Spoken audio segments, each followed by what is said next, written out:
পবিত্র কোরআনুল কারীমের সূরা আলে ইমরানের 19 নম্বর আয়াতে বলছেন, ইন্নাদ-দীনা ইনদাল্লাহিল ইসলাম।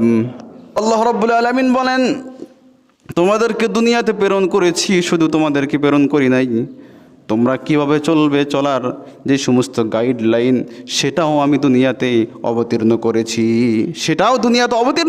সেটা কি? ইন্নাদ-দীনা ইনদাল্লাহিল ইসলাম।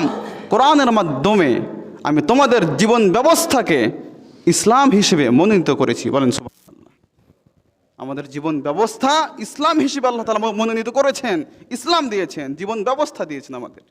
আজকে এই জীবন ব্যবস্থাটা যদি আমাদের মন গড়া হয়, তাহলে কিন্তু দুনিয়াতেও আমাদের কষ্ট, আখিরাতে কিন্তু লাঞ্ছিত হয়ে জাহান্নামের আগুনে জ্বলতে হবে।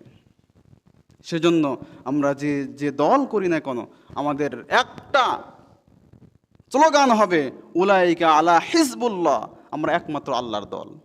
আমাদের জীবন ব্যবস্থা কি হবে? ইসলাম। আমরা যে দল করি না কেন সমস্যা নাই, আমরা বলবো যে আমাদের দলের যে নেতা আছে, যে আমরা দল আপনাকে ভালোবাসি, ঠিক আছে, কিন্তু আমাদের জীবন ব্যবস্থা হিসেবে কিন্তু আমরা ইসলাম চাই। এটা বলা যাবে না? আমাদের জীবন ব্যবস্থা হিসেবে আমরা কিন্তু ইসলাম চাই, কারণ আমরা মুসলমান। যে দলেরই হোক, কোনো সমস্যা নাই।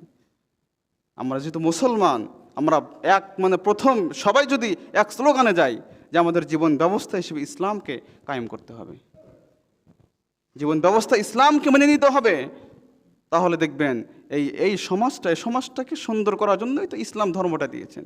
এই যে গাইডলাইন দিয়েছেন, কোরআন দিয়েছেন, সুন্নাহ দিয়েছেন, কেন?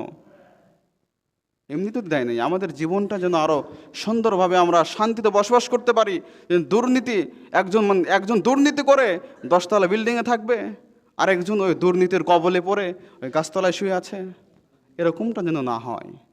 ইসলাম এই বৈষম্য রাখেন নাই, সকলেই যেন একই সাথে একভাবে চলতে পারে। আল্লাহ তাআলা এই জন্য ইসলামকে দিয়েছেন।